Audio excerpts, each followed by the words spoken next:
I think it's recording here. Okay. Hi, Yep. everybody. Yeah, we're just getting our last minute details together before we start our topic today. Today is 9/8/2025, and it's an 9/9. important date. It's Tomorrow's nine. the 9/9.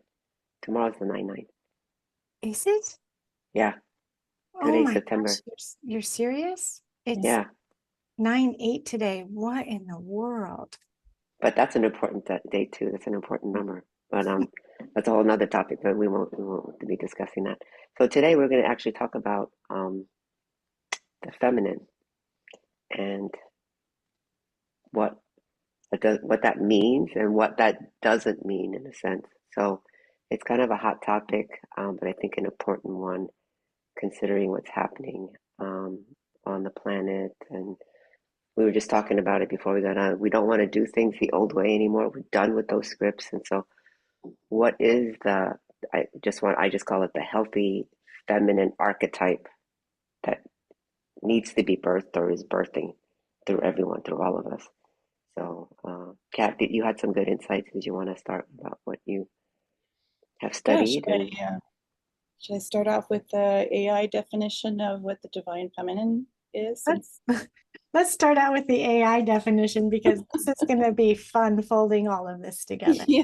yeah, yeah, All right. So the AI overview, it says that the divine feminine is a spiritual archetype representing a sacred, life-giving energy within all beings in the universe, characterized by qualities like intuition, creativity, nurturing, compassion, and wisdom. It is the conceptual counterpart to the divine masculine and is not tied to any specific gender, but is expressed through symbols, goddesses, and natural forces like the moon and oceans.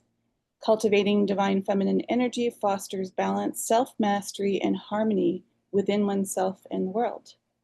And we are happening to meet on Moon's Day, so that's everything is synchronizing. hmm yes, for sure. Yeah, so when you both mentioned about talking about the divine feminine, the immediately, and then hopefully you can see it, the Okay, star tarot card came up. And interestingly, she's number 17 in the deck. So today is, if you look at numerology, 8, 9, 17. And unfortunately, she has her little bikini on, but normally she's depicted as being nude with 1 foot in water and 1 foot on land. And she's pouring out jugs of water onto each. And oh, and there's also the Pleiades in the background. okay, And for me, this was one card that had huge challenges because as I was going through my priestess studies, one of the requirements was to go through the tarot deck and meet the archetype of every single card. And the star was one of the cards that would not talk to me. And I was really confused. I'd talk to my mentor and say, or ask her, like, what's going on? This card may show up in my meditation vision, and she just looks at me and then she walks away, or she just doesn't show up. And every other card was usually fine.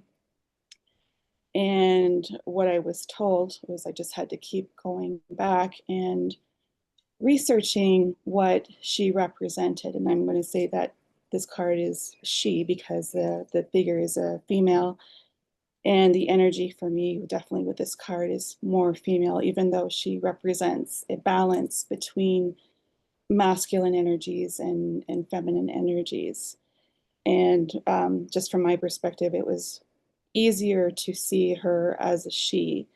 But what I learned from her was that I thought I was missing something in myself in the feminine way. I didn't really view it as divine feminine. Like at that point, the term divine feminine wasn't really a big thing. Neither was sacred masculine.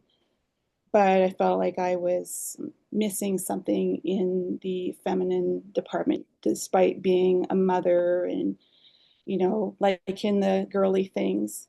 And what she was telling me was about the balance that was always there within me. It was just, I had become more polarized on one side, and I needed to find that happy medium in accepting all of myself. And then once I started to recognize that I hadn't lost anything, um, she started to speak to me. And then I was able to at least get through this card and figure out what the symbols she represented actually meant for me, meant in the tarot, and progress from there. But she definitely stumped me for quite some time. But as I said, it was rediscovering something that I thought I missed out on or had forgotten. Mm-hmm. Gosh, No, go while ahead, you're Chastity. talking, thank you. While you're talking, this is the first time ever I've seen all of the goddesses line up in a way that is inviting the idea that they each come with a specific wisdom. And so it's not this goddess or that goddess. It is these energies that weave into the Sophianic impulse, the actual wisdom of the divine truth. And I see Sophia as the feminine essence that weaves cosmic truth into human souls. And it's also really fascinating to listen to you and to bring this star card in. And I always see, and I think we each do here, the inside each of us is masculine and feminine forces. And Rudolf Steiner teaches that the feminine side of the soul is about imagination, devotion, this intuition that develops, and the masculine is about clarity, structuring, and action, active will. And, when we're stuck in or polarized, as the star represented to you, when we're leaning more towards one side or the other, we are fit then for the other side to harden.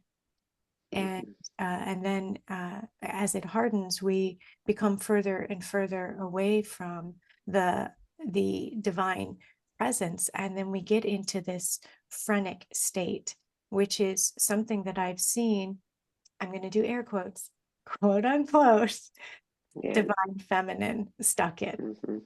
Yeah. I had a hard time with that word divine feminine for a long time, and even now, we were just talking before we got on that it is kind of, it does feel like it's usurped, it's hijacked. There's an image of what a divine feminine means, especially over the last 10 years, at least from what I've seen. She's still this beautiful goddess looking, she's a perfect figure, the clear young skin, and her breasts are supple, um, and yet she can be like a badass too, like we have to exert ourselves out in the world as this feminine um, model. But really, what we're talking about is the polarity that we've been in and the patriarchy uh, that we've lived within um, for hundreds and probably thousands of years, so far. And so, what it feels like that a lot of them are expressing is really still a masculine perspective, quote, masculine perspective of what a goddess should look like, or what a woman should look like. The youth is emphasized more than the wisdom of, let's say, an older woman, in a later season, like myself, uh, we have grown, and all of us, we have grown children, we have sons, we have daughters, and yeah, we're not here to talk about bashing one or the other and saying this one is, they did this to me, so therefore, uh, I have the right to um, exert myself in the world, and equally from that kind of distorted masculine perspective, let's say that the female has been the one to entice the male, use their sexuality for power, all those things that are like laced in the subconscious, that it feels like we need to talk about, we need to bring forward. We're getting down to the root of these things, uh, and literally what's been in our root, the root of humanity, the root of all of us. I mean, last week or so, when Sedna, this dwarf planet that's way out beyond Pluto, I didn't even know, that has a 12,000-year orbit. Um, uh, she was bringing up all kinds of things in my own body, like as far as ancestral lineage, Um, and like a lot of you, you've probably done ancestral lineage clearing and things like that. But now we're really getting into, again, the root of what humanity has been running on as well. So what I was feeling from my Asian lineage is a lot of repression, you know, repressed. This is what a mother does. This is what what a woman does, and it's a much more of a motherly figure in the Asian culture. It's not as much of this voluptuous woman, but it's very mothery and nurturing, and then you have to give everything in order for your children, your family, and take care of basically everything. And what I felt was just this repression, for generations. And you both know, and some of you listening know, that I was diagnosed with breast cancer in 2008. And I had it on both sides, which is unusual. And usually women have it on one side, but I was like, well, we took care of that, but you don't have to worry about the other side. Um, but what I felt like was it was a manifestation of the repression, feeling repressed uh, for generations of holding on to this, right? Because the breasts represent like the nurturing and giving, but it's also sexual and sensual, and it has such a mixed meaning there. It could be nurturing, but then on the other hand, they want you, as far as the patriarchy, they want you to be young and your breasts have to be full and supple. And once they start sagging, you're not as quote valuable to a man for other needs, let's just say. So um, all those kinds of feelings were coming up in me, that it's the repression, the resentment in a way, of that feminine, of that female lineage in the culture, that then I had manifested as breast cancer, because when it's not moving, when that energy continues to be repressed, it's not addressed, then we create these diseases in our body. So anyway, I just thought I would share that kind of personal perspective, because what we're talking about is repressed life force energy, that is primordial. So It's really fascinating. My grandmother, paternal grandmother, uh, is that paternal father, right? That's father. yeah, Okay. She had a double mastectomy, and my Oma on my maternal side had one side, and it was her right side. And so it's really interesting when we look at this connected to motherhood, because this is very much your relation to mother in general, the chest, the breast, nurturing, and it manifests as generational grief, generational repression. It manifests into, it's almost like it was a divine plan, if you will, to have that false feminine rise. So we're stuck in sentimental indulgences. So we don't really know what love is even. We're hardening ourselves as victims. And we just keep creating these ideologies that just rip us away from not only biology, but from the cosmic truth. Yeah. It's, you know, everybody said, well, wow, you've got breast cancer on both sides of your family. You're going to get breast cancer. No, I'm not. Yeah. Why would I choose that for myself? Yeah. And we keep claiming people this way. And this is how this false feminine keeps manifesting. This is how it stays alive. And we dance and rejoice in it. We dance and rejoice in it. And I'm like, enough of the dancing around the bonfire in your victimhood. We're, you know, we're never going to get out of it. We're going to continue to anchor that in. And then that also squashes men. You mentioned, you know,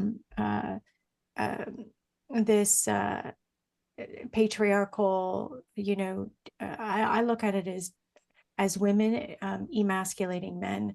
I look at it as, if Mother Earth is feminine in her presence, then it must be her, to some extent, that has taken away the opportunity for men to be men. So how as women, I don't know about you guys, but I grew up hearing men are terrible, they're stupid, they're you know, they work and don't pay attention, they don't know how to read the energies of a woman, they can't please her, they can't this, they can't that. What can they do? For crying out loud, you're not giving them a chance out the gate, you know? And a woman is in direct physical harm, you know, the first person that usually comes to her aid in most cases is a male police officer. And without that police officer, you know, that's one of the first lines of defense. But I don't know if it's like this where you are, but usually late spring and into summer and then going into mid-autumn is retreat season here. And I see all these ads for women's retreats, which, you know, a number of years ago, that really wasn't a thing. But now it's like everybody seems to be having a goal of having to develop or run a retreat, which, you know, for some definitely it's a very great healing source, because therapy is expensive and not everybody wants to do the pills and the like. But I know I've been to a few just very benign, like drumming circles or astrology workshops.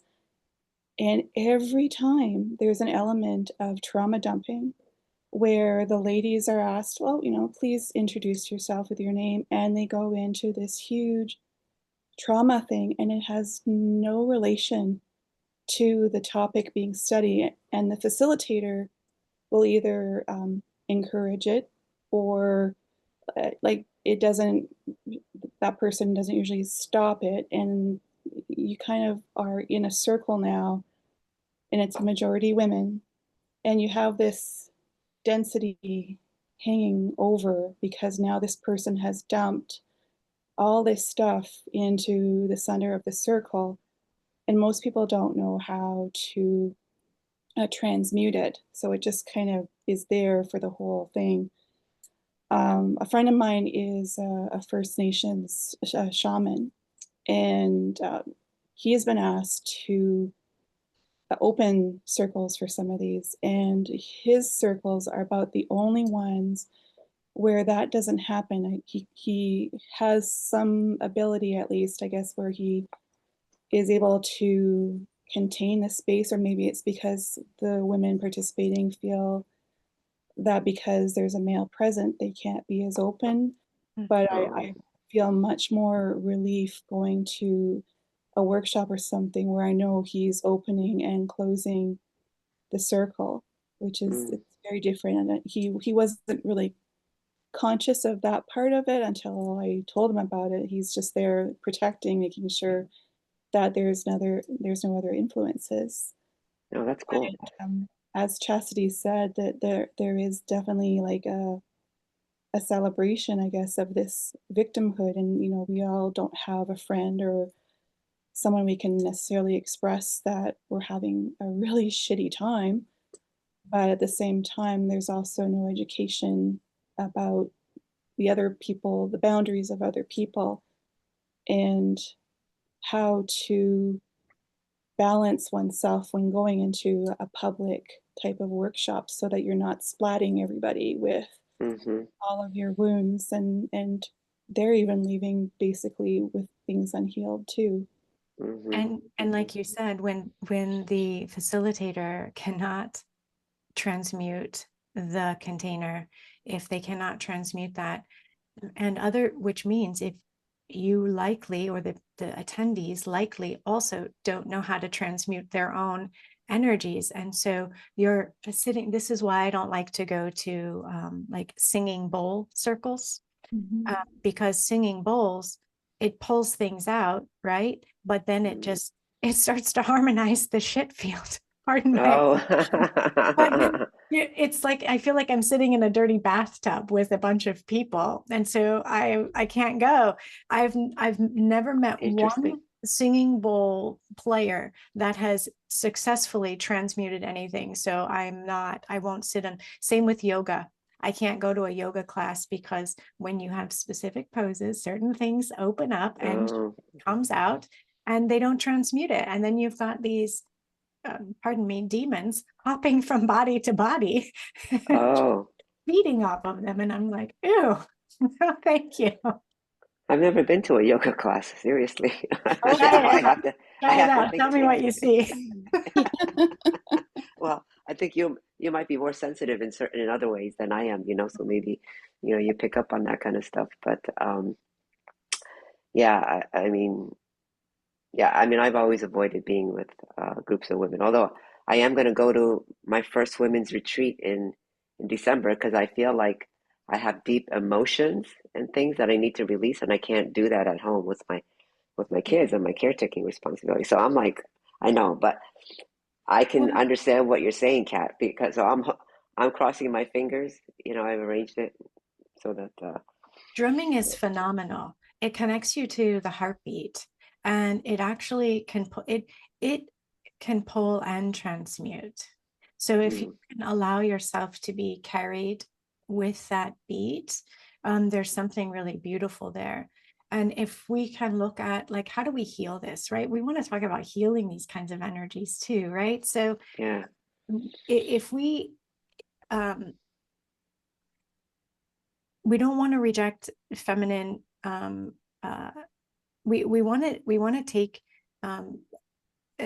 divine feminine or feminine as just like this random concept, and actually look at it as an archetype, and allow the within that archetype, know that there's a warmth, a warming, this living, it's alive, this wisdom that comes up out of the darkness, right? It lifts.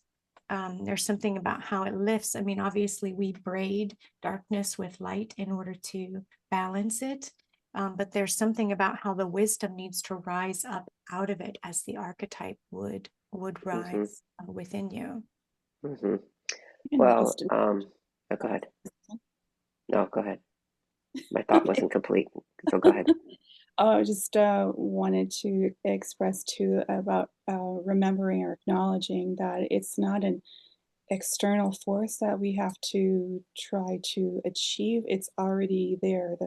Both archetypes of the sacred masculine and divine feminine are there, it's sometimes just a little hidden. Mm-hmm. Yeah, Wow. and it's not something you And can the root. paying somebody, extraordinary amounts of money to find. It's there. Mm-hmm. It's in the root. I mean, and I think that's part of what's happening right now on the planet is we're getting down to the root of things, the root causes, if we want to be linear, of how this is played out. And I feel like, it's genetic, right? Because all those emotions and whatever else that hasn't been addressed within humanity, the subconscious and the unconscious. They talk about epigenetics, right? That surrounds the DNA and it has an influence then from environment, how it's going to manifest in our body. So uh, I feel like that's a big part of what we're doing. And I came across this sidereal astrologer that I follow. She posted on Facebook, Dr. Danny. She said Jupiter, Lilith, and this is like in this time period that we're in right now with this eclipse energy, the lunar eclipse energy. So she says a grand trine links Jupiter in Gemini. Now this is sidereal, so it's like a different than it's 13th sign. The North Node in Aquarius and Black Moon Lilith in Libra. So this is a theme that's going on, and let me just read what I found in from uh, a search, and it's an AI assisted. But Lilith being, kind of think of it as like the dark feminine aspect, a shadow. But it says Lilith in astrology refers to a point in the natal chart that symbolizes the darker, more primal aspects of the psyche, often associated with themes of rebellion, empowerment, and the unconscious. It highlights areas where individuals may feel suppressed or repressed, encouraging self-awareness and acceptance of these hidden traits. And what I appreciated about that description is that there's no like gender in it. It's not about a man or a male or female. It's just something that's repressed, um, and what's been repressed and suppressed is going to come out in certain ways. It could come out as aggression, which we see females now expressing. They want to be the badass female, and so I can punch a man just like, and take him down with as much force as a man could. I mean, it's that kind of, yeah, and that's really just continued fallen masculine. What this feminine now that we're, in some ways even teaching young girls, teens. It's so confusing, I think, for both our boys and our girls, what it means to be a man and what it means to be a woman, because we've got all these screwed up archetypes and values. And then the feminine could be, you know, uh, there's a resentment from the males, I think, suppressed resentment for females who have this feminine power to lure them and control them with sex, you know. Um, I'm going to bring this up because it's been coming up in my mind as we've been talking. I don't know if you guys watch, if any of you watched the Super Bowl halftime party. I think it was maybe in 2021. And J Lo got up there. I mean, it was, you have to, if you haven't seen it, you have to look that one up.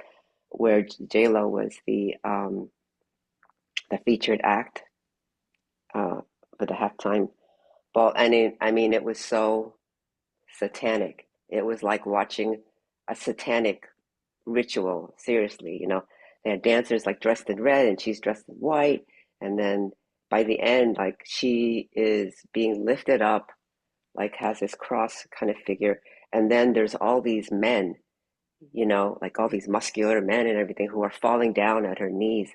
I mean, I was like, this is not what we want our young girls to be, and teenagers to be aspiring to, that this is not the epitome and representation of a divine feminine or a strong feminine figure. I was totally appalled. Like people are like, "Oh my gosh, did you see that show? It was wonderful." And there was this. Thank goodness it was one of my other friends who was like, "Yeah, that was." Is any nobody else? She's like, nobody else is seeing this around me. Like, don't you think there's something wrong with this? You know? Mhm. But went over a lot of people's heads. Like they were just celebrating it. So anyway, It's twisted and contorted. It's like the lost mysteries of Isis, right? And so because we don't know the archetype, because we're not taught it, and we're not reminded of how to activate that within us, we have these beings that take our divine essence, our divine beings, and replicate them. That's what all this false light is. You know, you've yeah, got false Isises running around, false Jesuses, false Michaels, false false Marys. Marys, you know, and they just suck the life right out of you. And what they do is they twist up the when I see people, I'm like, oh, your math is off. I say that all the time. Your math is off.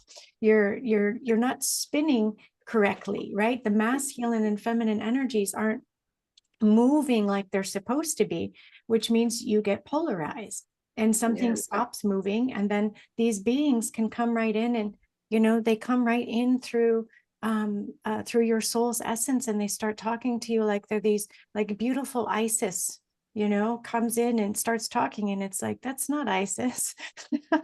You know who Isis is? And that's certainly not Mary. I've seen a few of those running around. But you know, then they create these complete overlays over stories and histories, and you know, they're mocking. They just continue mocking what the feminine is, and that yeah, satanic ritual is a beautiful, um, ugly slash beautiful example of that.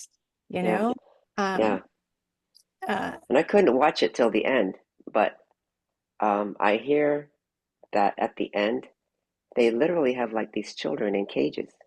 mm, I know I couldn't watch it anymore. I was like, I can't watch this. This is like, this is a satanic ritual um, in front of And millions of people.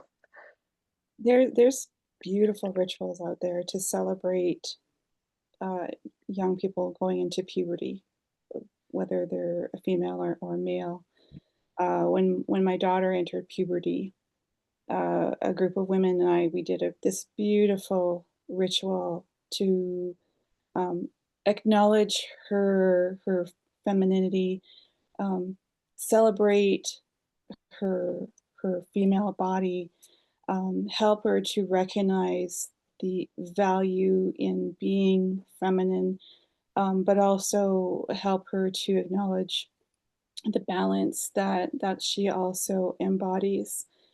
And it was just beautiful. Like there wasn't anything that involved any form of harm or anything. It was more of a celebration, and she was celebrating or celebrated by women of all different ages. Some had been mothers, some had not been, but it was, to me, it was like, this is how a community of women is supposed to function. I remember even learning about the red tents, which was something attributed to the biblical figure Esther, where in the Judaic system, women were segregated by the community when it was their time of their menses, and they would live in this separate tent Hmm. and just menstruate, and they were, alleviated of wifely duties Mm. for their time. But there was a movement in the early 2000s to sort of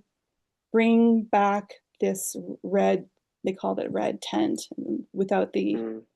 menstruation part, but just gathering women and just to celebrate being women. But it did sort of become like a trauma circle at times. No. But in some ways, though, it was this great community building project where women would get together of all walks of life, all ethnicities, and just be celebrating. There was, without the pressure of having to take care of children or work, or it was just a day to be, but not be in trauma, but just to celebrate being female. Yeah. Yeah, Yeah. very, very nice. Very, Yeah. very healing. Yeah. Well, I can understand that. So I'm thinking I should probably bring some sage when I go to, and then it's only 2 days. So like one day is like, okay, you can cry and rage and get it out. Yeah. And then the next day, we're gonna celebrate, I don't know. But yeah, I've never been to a women's retreat. But I'm like, so I was like, okay, well, I'll give it a try. I feel like it's something that I need to do at this point and do just a good cleansing. I'll bring some sage and sage myself. Bring Maybe I some can do. rose water too if you're going to bring sage, because sage is it's pretty heavy. Hmm. It's Rose water. I'm allergic to the roses though. So oh Or gosh, yeah. maybe lavender water if you can, love if you can handle What lavender. kind of water? you. Lavender. I can handle some. It depends on the quality. Um, Yeah. and I have a Frankincense. yeah, and I have a little what are they called? Salt candle. Yeah. The Himalayan salt candle. Would that help? I don't know. Yeah. Yeah. Um, Just Anything to help you transmute. yeah. And hopefully the facilitator there will help, will release anything that is brought into the workshops or the circles, so that, being empathic, that you're not bringing other people's stuff home. yeah, yeah. I put But little uh I don't know, like transmutation vortexes like in my space, mhm. so if something comes in or is leaving me, that it's not harmful, Yeah, that yeah. it gets transmuted, and I kind of code it or train it to say, okay, here's what, like a little vortex, a pet. I can Hmm. make a little vortex pet. So, Yeah, it coming and going.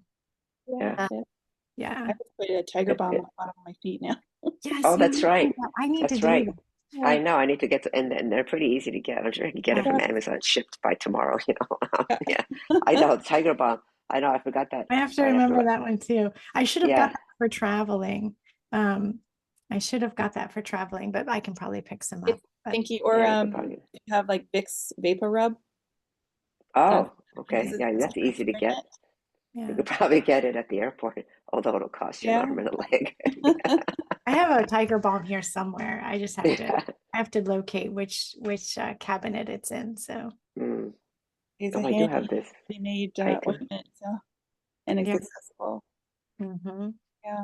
Yeah, I Well, do have something else. But anyway, yeah, go ahead. oh, sorry. No. No, no, no. I was just thinking, and then I was like, okay, I don't have to say that. Yeah, don't you don't. That's not something you have to say. Okay, so where else should we go?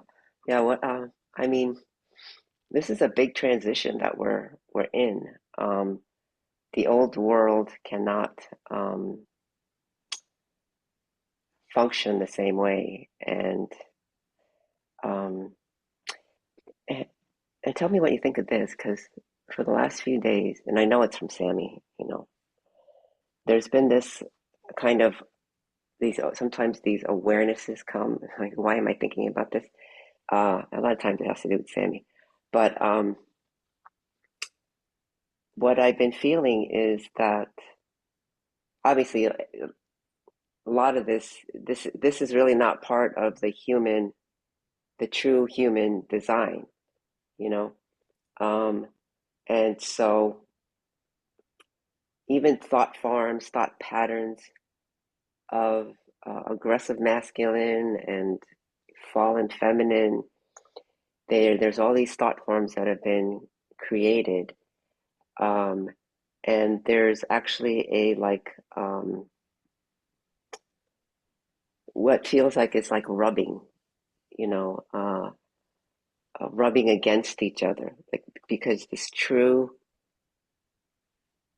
uh, human archetype is coming in. We're all have a piece in embodying what that means and how we're going to express that. Um, but then as that is coming in, it's bringing up these because it has to be genetic as well when we're talking about true human design. Um, getting down into the root and like there's So because of feelings like jealousy and competition, that we've kind of expressed in the world, they're not part of the true human design. And so anything along those lines that have carry those threads, it's like causing a friction. And to the point where the friction, that kind of friction, that getting down to the bones and the fascia, where it's causing like inflammation in the body. Not all of it, but contributing to inflammation, contributing to disease, and contributing to our joints wearing down for arthritis. So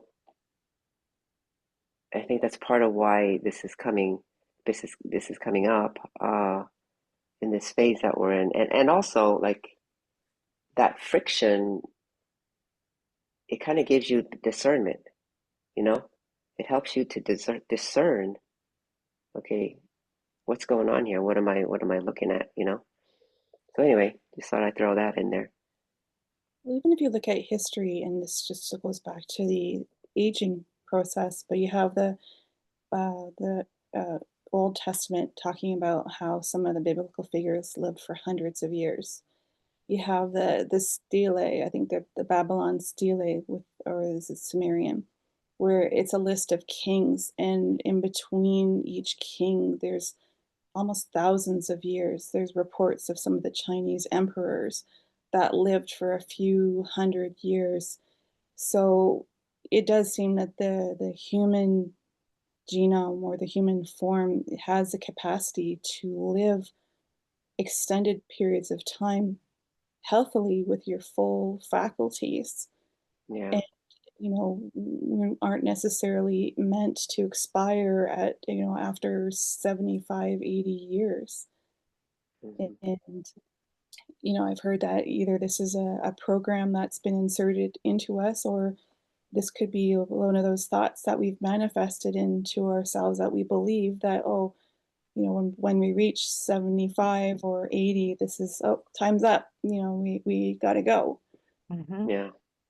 I wonder if this has anything to do with, while you were talking, Susan, I was seeing money, and money as in exchange for things. And that created, it looks to me like it was creating for instance, the issue of jealousy. So when you start getting things, then it started doing something to humanity. And then extending out into this concept of living on, again, I see mathematical incongruent movement or no movement in the etheric field. So it's like polarity, like the polarity we're talking about. And then I see ads in modern time. You only have, if your parent is, 55, then you only have X amount of Christmases left with them. And it's like, oh my gosh. And Yeah. it's just, I it know. automatically puts you in the mindset. I don't know how all of these pieces are coming together, but there's like this weaving of what it is we've done to ourselves. The thing is that nobody did it to us. Yeah. We accepted it, and took it on, Mm-hmm. and then we continue to live in ignorance, so to speak. It's like, is it genetic manipulation? Is it programs and genetic manipulation, and then or is it all an illusion? Mm-hmm. Because if Yeah. this is an illusion, then it seems as though it should be so simple to just wake up. I remember I've been hearing for I think it was during lockdown times, wake up, wake up, wake up, and we hear about people teaching how to wake up in the dream, and Mm-hmm. being able to walk in your dreams, being dream walkers. We need to know Mm-hmm. when we're dreaming, We need to know what dreams are. We need to know that this is a dream in the dream in the and you know, how do we access different pockets of information, different, how do we unlock these, how do we unlock this? It's like, you know, Kat, I've seen you so many times crossing the cosmos with keys, right? And I feel like I'm following you with maps, right? Hold on, here I come, hold on, right? So it's like, you know, interesting. I have a key right in front of me. so, you know, it's like remembering the forgotten ways, you know, bringing this online. Are we actually mapping and accepting something new, or is something ancient actually rising? I see new gates. People say, well, I see these new gates opening, and I call them ancient gates. It's like they're forgotten, and we're coming back into alignment. And this may have something to do with how consciousness falls, and then how we come into an awareness and it rises back up. You know, it could be, you know, the evolution of the cosmos, the evolution of the planets. Yeah, I see it as an evolutionary process, and I think the children, the new children, as they're coming through, they're opening the gates because they're coming through those gates. You know, that's how I see it. And then they're coming through gates that were never there, like these galaxies that they were never open to us before, you know, so to speak. So there's a kind of a combination of things, I guess, you know, that's going on. But yeah, is it new? Is it? It's. I mean, there's so many. We can go. There's so many layers in there as usual that we could, you know, talk for another hour. But yeah, is it new? It's Sammy's saying it is old from a certain perspective, and it's new to us, though. You know, but once we remember, I know you don't like the word remember, because we don't want to remember the same, but it's just all simultaneously happening at the same time, and it just depends on your perspective in a certain moment. Did we create it? I feel like maybe there's shadow aspects, let's say, of a bigger being, of myself, and I'm saying so that I speak for myself. I can't speak for anybody else, but that those are shadow aspects of what as well, in a sense, and that shadow aspect perhaps facilitated creating this. And then there's the whole Dreamwalker aspect of it. And I was thinking about this the other day for some reason. The theta wave, the theta brainwave that they say we get into when we're sleeping, right? And that it generates a sense of peace and tranquility, and that is the actual baseline brainwave that we should be operating on in the quote waking state. And that's what is rising to me. So kind of have more of this awareness that we're in a dream but awake, and the dream is an experience. And then with all this quantum stuff opening up, and sound, then you start to really feel like you're just pixelated at times. And this is just a light manifestation, but really, you know, I'm pixelated all the time, really. I don't know.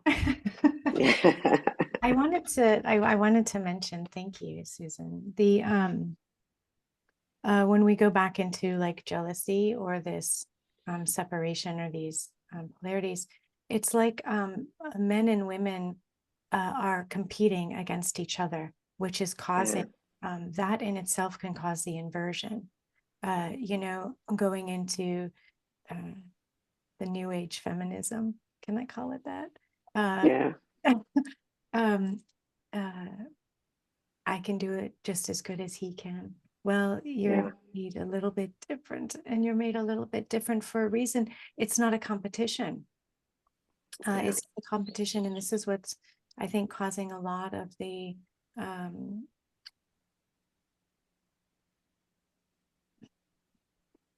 gender confusion. You know, I think this is part of what causes that. You know, and some parents can accidentally say something even like, I really wanted a little girl, but I got a boy, right? And that starts to set a seed at such delicate ages that can create an inversion without even knowing you're creating an inversion, and opening up doors for these hardened concepts to come in, and then even shut down the embodiment of the soul in a small child. One of my mother's favorite expressions to me was, "If life was fair, you would have been born a boy." And she said that to me, and it definitely left me with a feeling of being not enough, not worthy. I was the firstborn daughter of the firstborn son, so there's already the disappointment there that I wasn't male to carry on the family line. And the worst off was I was born on my grandparents' anniversary, so it was just like this triple whammy where I just grew up being told I was less, you know, because I was female. And yeah, I definitely agree that that stays in your consciousness or stays in your body even as you grow up, and you wonder like, why was I not enough? And it's interesting, we talking about the feminine. I had a rabbit just run by my window, so oh, wonderful. we have the universal energies that are definitely listening and participating and affirming and confirming that we're in a really good direction here. But I did want to touch on something that Susan was talking about with the remembering of the old ways, because as we head into Halloween, or Samhain is what I refer to it, where we are working more with ancestral energies. I've always heard, oh, the veil is thinning. The veil is thinning at this time. But the veil really does not exist between the ancestral realms or the other worlds and us. It's, I guess maybe the veil would be whatever's over our eyes that we can't see, but there's really no curtain or anything there. And I have noticed that in the world I live in, where with paganism and Wicca and witchcraft and shamanism stuff, that there are more people turning to it because of the dissatisfaction with Abrahamic religions and not having the answers. And it is like a rediscovering of the information that's always been available to us, and accessing it once again. And then, as Susan said, an evolution. So we're adding to it because we may have been reaching a stage in this present incarnation or earth walk where that our ancestors never got to. So now we are adding to that magical book or those magical codes now. So we are finding out what has been occulted from us, but now we're also building on it. And unfortunately, we're also having to work through all of the corruption and the influences that have been put into it that are meant to keep it occulted and corrupted from us.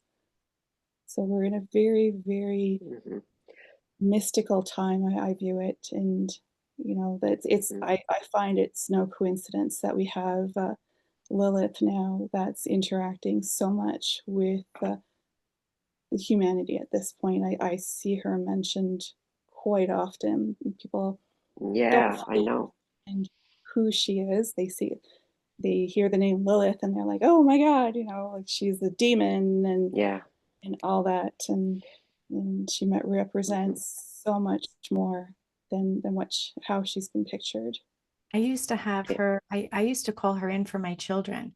And then I had found this thing that said, you know, she steals children and she eats them. And I was like, what?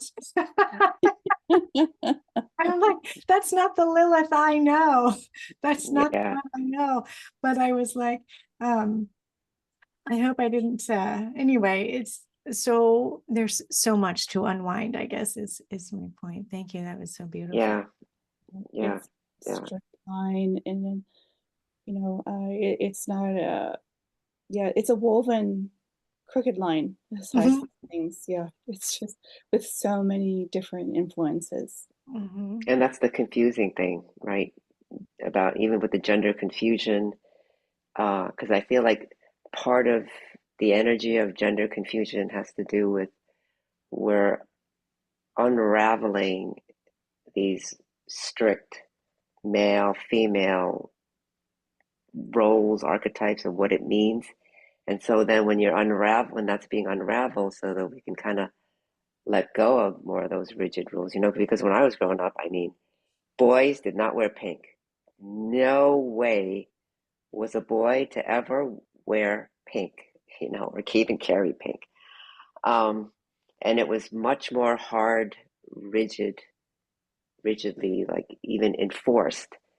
You don't even realize it's being enforced in the TV you watch, the commercials. Um, but while that is unraveling, then there's this kind of fluidity that then other forces can kind of go, okay, well, we'll just kind of groom it this way, and let's send out mixed messages, about what that means. Oh, do you know that we're developing a womb on the outside, so you don't have to have that kind of pain, and the technology, like I can't even imagine growing a baby in an incubator, like it's like, now what? There's no spirit there, you know? Um, but so there's that part, and then this divine feminine, and then young girls or women, or I don't know, women of any age who are just waking up to this, and they're going to claim their divine feminine. So then they go to this retreat, or something, and it's completely kind of just gradually and quite in a sneaky way manipulating the direction of what that facilitator meets that facilitator.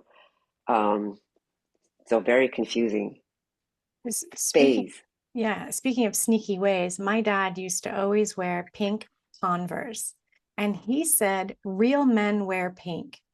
And I what love that. I find interesting about this is the original colors where little boys wore pink and little girls wore blue.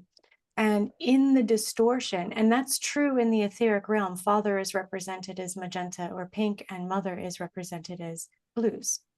And so that inversion alone, you want to talk about like sneaky scams here, right? Oh, Um, and it's pressed in us. You don't put, like you learned, you don't put a little boy in pink to save your life. Don't do yeah, it.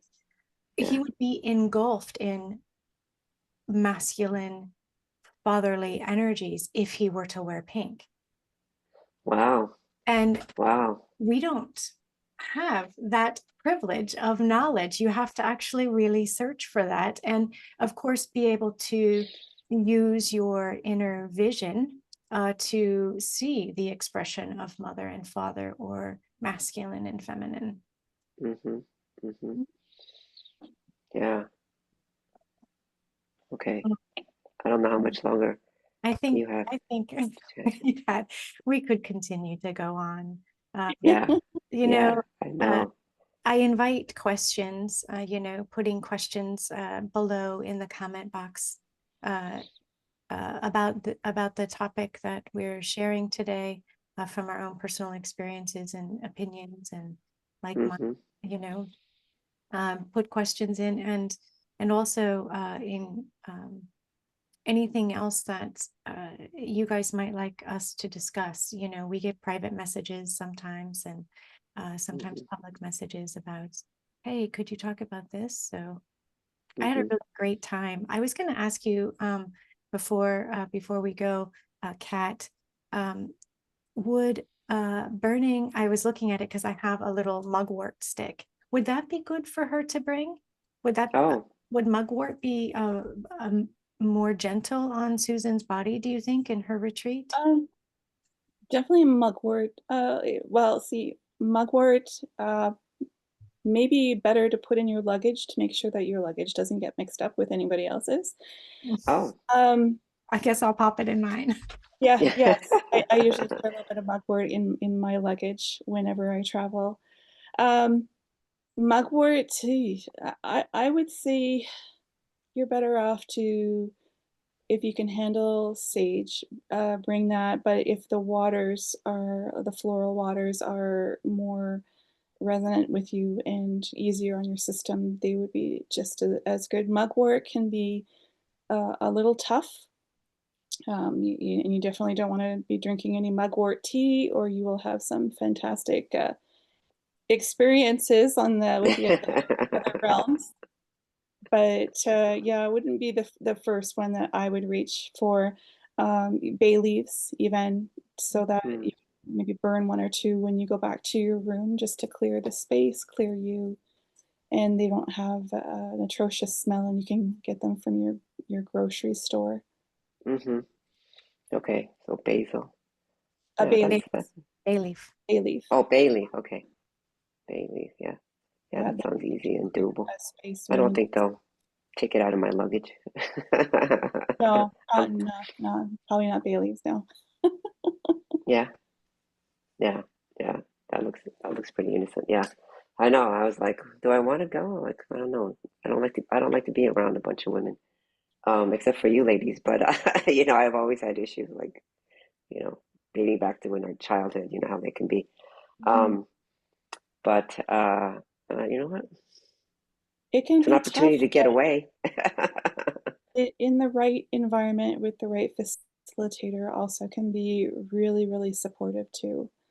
So it's hard to say until you get there, but usually I end up armoring up, because if I don't know who the facilitator is, and because I'm very empathic too, and I don't want to take things home, and now normally I just will avoid certain groups unless I know who's facilitating. But yeah, it's just a matter of your own spiritual hygiene, and I think it would be a good experience for you. Yeah, I think so. Yeah, and my friend is going as well, so we can maybe support each other if there's any other mucky muck that needs to be cleared out. But I already, just talking about it, I could feel this vortex going around me. It's like, oh, you can clear it, don't worry about it, So, yeah, that'd be good.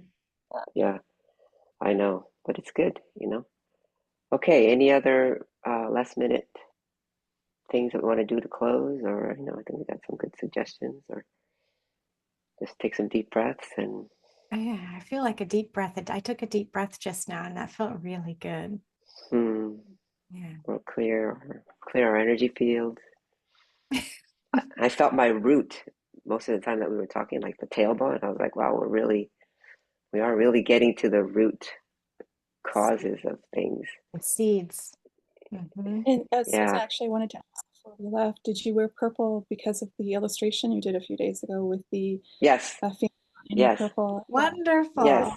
Yeah, that woman. Yeah, I know that woman. I am going to share it at some point. I'm not sure exactly when, but yeah, I did this drawing like last week or so, and she was all about the female archetype. There's this energetically, and it's a lot in there.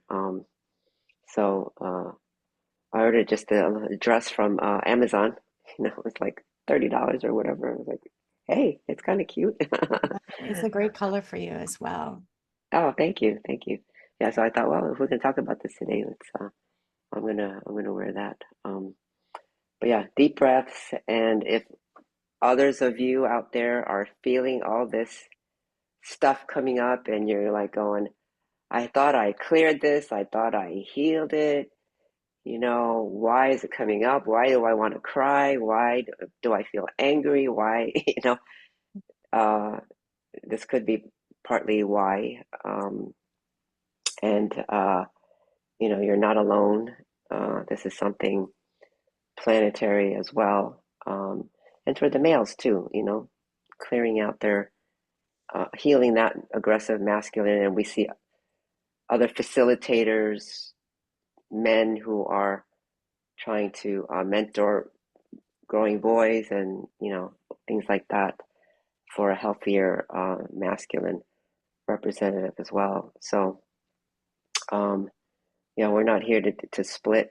Like we said in the beginning, we're also mothers of adult young men, and we don't want them living the same way that we grew up in.